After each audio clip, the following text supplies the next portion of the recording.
السلام علیکم ورحمۃ اللہ وبرکاتہ۔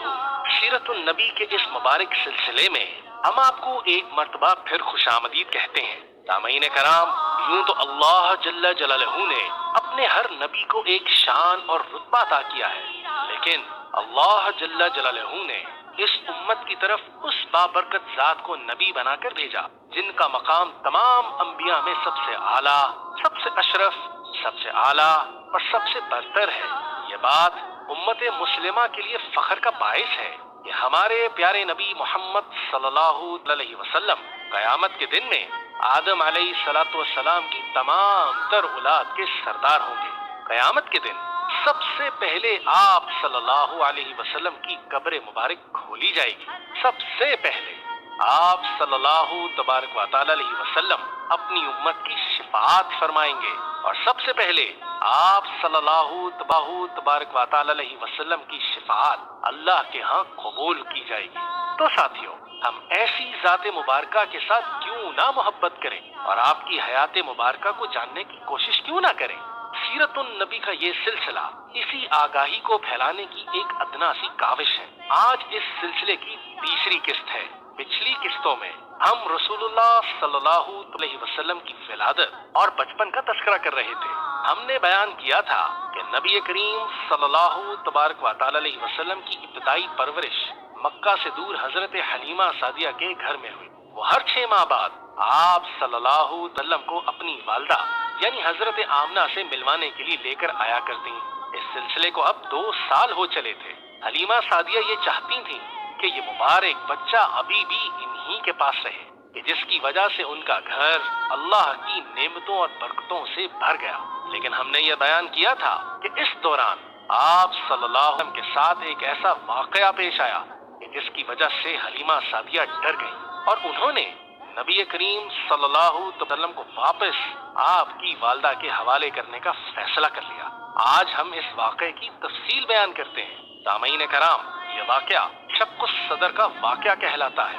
ہوا کچھ یوں کہ رسول اللہ صلی اللہ علیہ وسلم حضرت حلیمہ سعدیہ کے گھر کے پاس باقی بچوں کے ساتھ کھیل رہے تھے۔ اس وقت آپ کی عمر تقریباً 3 سے 4 سال کی تھی۔ اتنے میں حضرت جبرائیل علیہ السلام آئے۔ انہوں نے نبی کریم صلی اللہ علیہ وسلم کو پکڑ لیا اور آپ صلی اللہ علیہ وسلم کا سینہ مبارک چاک کر دیا اور دل کو باہر نکال لیا۔ ساتھیو، کسی بھی انسان کے دل کو باہر نکال لیا جائے تو اس کی موت واقع ہو جاتی ہے، لیکن نبی کریم صلی اللہ علیہ وسلم اپنے ہوش اور حواس ہی میں تھے۔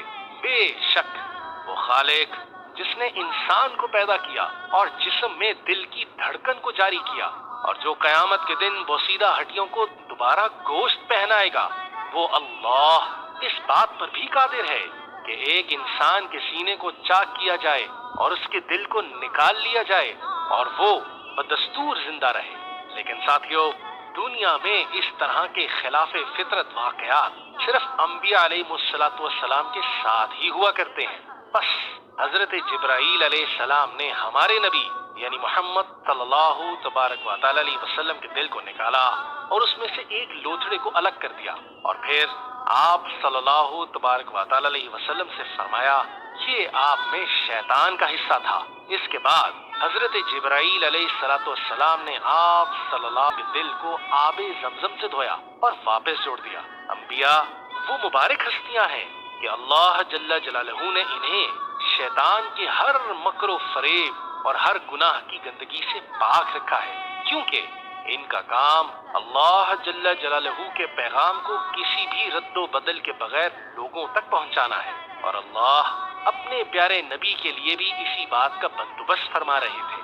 معزز سامعین، جب نبی کریم صلی اللہ علیہ وسلم کے ساتھ یہ معاملہ ہوا تو باقی بچے ڈر گئے۔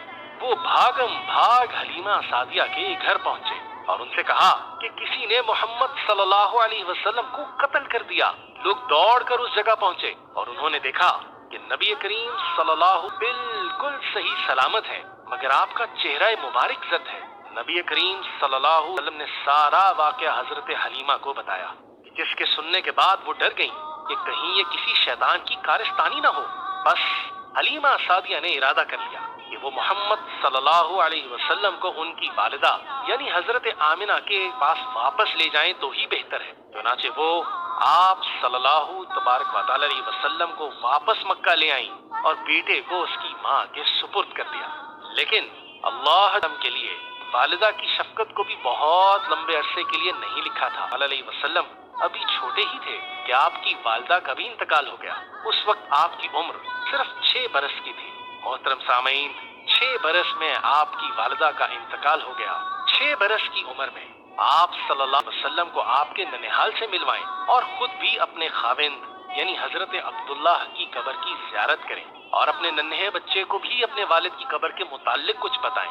حضرت آمنہ کے اس سفر میں آپ صلی اللہ تبارک و تعالی علیہ وسلم کے دادا حضرت عبد المطلب بھی ان کے ساتھ تھے۔ ہم نے آپ کو یہ بتایا تھا کہ آپ صلی اللہ کے والد حضرت عبداللہ کا انتقال مدینہ کے سفر میں ہی ہوا تھا اور مدینہ سے واپسی پر حضرت آمنہ بھی بیمار پڑ گئیں۔ یہ بیماری اتنی شدید تھی کہ رستے ہی میں حضرت آمنہ کا انتقال ہو گیا۔ یوں وہ بچہ جس نے بڑے ہو کر تمام انسانیت کے لیے رحمت اور محبت کا سبب بننا تھا، خود اپنے ہی بچپن میں اپنی ہی ماں اور اپنے باپ کی شفقت کے سائے سے محروم ہو گیا، جبکہ باپ کا سایہ تو پیدا ہونے سے قبل ہی اٹھ چکا تھا۔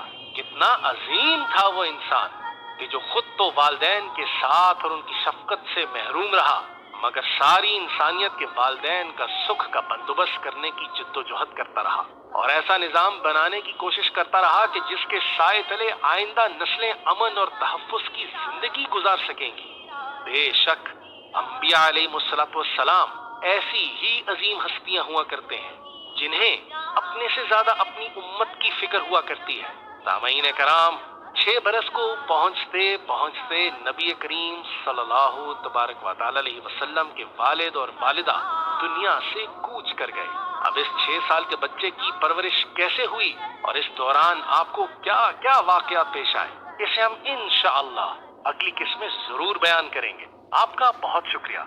السلام علیکم ورحمۃ اللہ وبرکاتہ۔